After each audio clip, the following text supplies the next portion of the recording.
Which is better, a down suit to wear winter camping or a down sleeping bag? In this video, I'm going to talk about a viewer question that I received from Jeff Malarka. Please forgive me if I mangled your name, Jeff. Jeff asked for winter backpacking, snowshoeing, or skiing without a sled. I'm cooking, and his temps as low as minus 20 degrees Fahrenheit. I'll address that in a moment. Could an 8,000 meter down jacket and pants in combo with a light overquilt, synthetic, take the place of a warm down sleeping bag for sleeping? I like to bring the pants and jacket so I'm not imprisoned, but I also have space for the jacket and pants or the winter down sleeping bag. My theory is a condensation performance, the synthetic quilt rather than the jacket and pants. Is this a bad idea or will it be too uncomfortable? So multiple questions there to unwrap, but ultimately is it down suit in lieu of a sleeping bag? Jeff, the TL::DR, bring the sleeping bag. Straight up, no question about it. And I'm going to explain why. Now, I don't have a down suit, but I have, let me tilt this down, my fancy super insulated pants here. Love these things, use them in Denali. I've got my Peak 15 jacket here. So it's a decent simulation of a down suit. Granted, those things are like $1,000, so they're super expensive.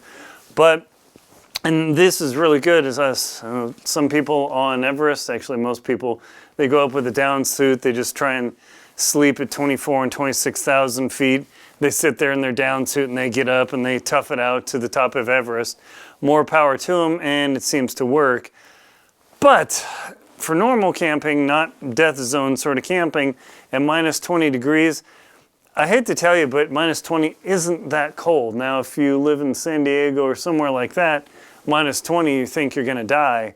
But minus 20 degrees, no problem. And I'll explain my whole thinking, so just keep watching here. So when you're moving, minus 20 degrees, I will show you exactly what I wear and have worn. Okay?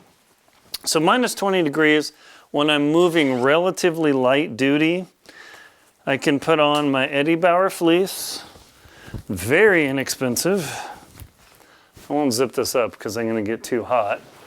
I will have my, who is this? Literally, I wore this like minus 20 degrees in Jackson Hole, no problem. New Balance fleece jacket, no problem, right? And then I have a shell jacket, my Marmot, super old, like 15 years old, but it's still trucking.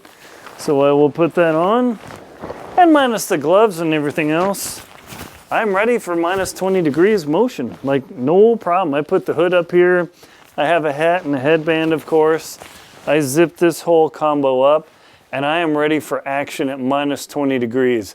If I'm towing one of those sleds at minus 20 with this much clothing on, I will actually be too hot.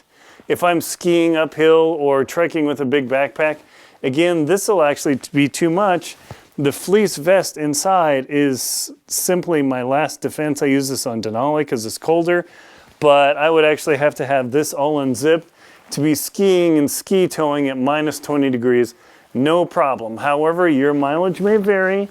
Do be careful, don't get frostbite, but literally this is all I wear at minus 20 degrees when I'm trekking. Now, once I stop and get in a tent, that's another story. When I'm trekking and camping like that at minus 20 degrees, I'll wear this and I'll just have my mid-weight puffy coat, like no problem. If I know it's going to be minus 20 degrees, I will add all my fleece jackets and all this business, and then I will put, if it's like super calm weather, I will put my just extra downlight sweater over it, zip it up, and I'll be okay, because I will be in my tent, and I personally will have my minus 20 degree, well, if it's minus 20, I might have my minus 40. I'll have my minus 20 degree bagging with all this stuff. I will be perfectly comfortable. If I know it's going to be weathery and I'm just out for a single night, I will definitely have my guide jacket, which is much heavier, on top of all that stuff, and oh, toasty, no problem. Now, let me explain the thinking of trapped in a sleeping bag versus a down suit. And the huge thing you have to consider with a sleeping bag. And here's your first problem. You have hot water bottles at night and you don't want them to freeze. Exactly where are you going to put these hot water bottles in your tent to keep them from freezing? Are you going to put 3, 4, 5 water bottles plus your thermos in your jacket? Now, we're not talking about Everest or K2. That's a whole different theory, but where are you going to put all these hot water bottles so when you're laying down on your ground and you're doing your thing, are you going to sleep with all these hot water bottles on you? And then the theory of trapped, plus where are you going to put all your clothing to dry it out? I mean, that's a big, big deal. And then, by the way, you might have to put your electronics and who knows what else in your sleeping bag, just like your clothes to dry them out. In a down jacket, no way. You're just going to have to keep wearing that stuff perpetually. Compare that and talking about trapped, this is all you have. So your arms are always out there. They could be colder. Yeah, think about that. Your arms are always away. So what if your arm is too cold? What are you going to do? You're going to have to suck your arm in. That's going to be kind of rough. Compared to a sleeping bag, I don't need to get in my sleeping bag. I mean, I've literally had 6 water bottles in there. I've had clothing in there. I've had literally everything in my sleeping bag. It feels like sleeping on a garbage dump. Now, you're talking about a synthetic quilt.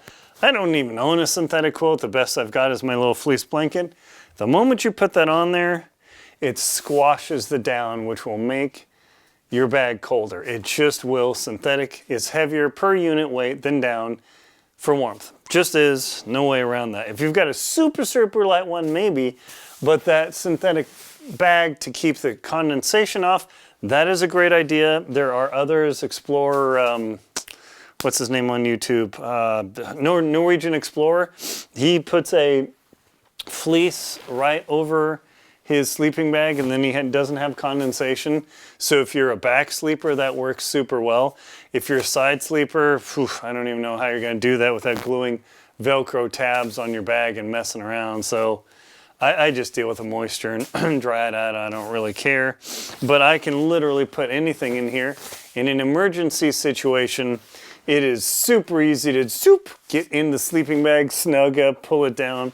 With a down suit, I mean, you got to have your mask, your legs are out there. Without people bundled up, you're going to freeze. So we're not talking about Everest K2 and 8,000 meter peaks. Minus 20 honestly isn't that cold. So a down suit has exactly one use. A sleeping bag, you could put all your hot water bottles, even your food at night. I mean, you could put everything in that sleeping bag. It'll be a little uncomfortable. Dry out your socks and everything. The down suit has got exactly one use. Now that said, sorry I'm sniffling, eating spicy food. I saw a team on Denali in 2017. They got their tent destroyed, Dorgetta and her dad. And the only reason they survived is because they actually went with a down suit on Denali. Their tent got destroyed because they were using a super light tent at high camp, and they survived. It was unreal. Thank goodness they survived there. So that worked for them, but they were really, really lucky. So down suit versus sleeping bag, me personally, not 8,000 meter peaks. Sleeping bag, wholeheartedly, 100%. So Jeff, thank you very much for the question. Viewer, subscriber, please leave questions in the video so I can hopefully answer them and at least shed some light. This is all based on my personal opinion, my experience. Your mileage may vary. You may have a completely different opinion. Great. As long as you come home with your fingers and your toes and you're alive and you bring everyone alive, that's what matters. Thanks for watching. Please like, comment, and subscribe.